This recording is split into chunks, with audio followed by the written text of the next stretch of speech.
Isang mapagpalang umaga po sa atin lahat.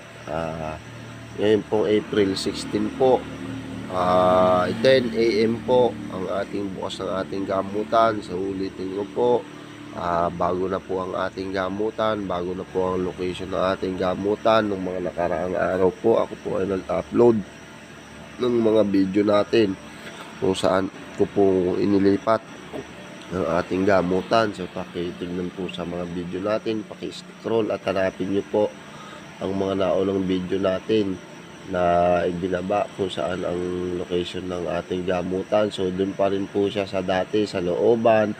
So hindi na po kayo aabot sa dati yung pinupuntahan. Malapit lang po tayo sa highway po. Pagbaba nyo lang po sa highway po, lalagpas lang po kayo ng isang hams at lalagpasan nyo lang po yung mga unang tindahan po sa may tapat ng hams. May kasunod pong tindahan yun.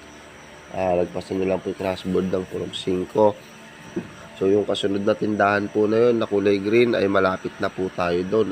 Pakitignan nyo na lang po yung mga video na mga in-upload po natin para sa atin po. Ulitin ko po, ngayon po April 16, 10 AM po ay bukas na po ang ating gamutan. Pakitingnan nyo na lang pong mabuti para hindi sayang ang inyong mga oras at hindi po kayo nagme-message para sa ating mga schedule.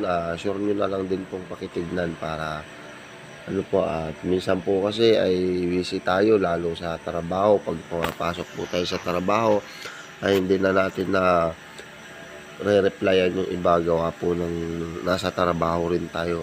God bless po sa atin lahat.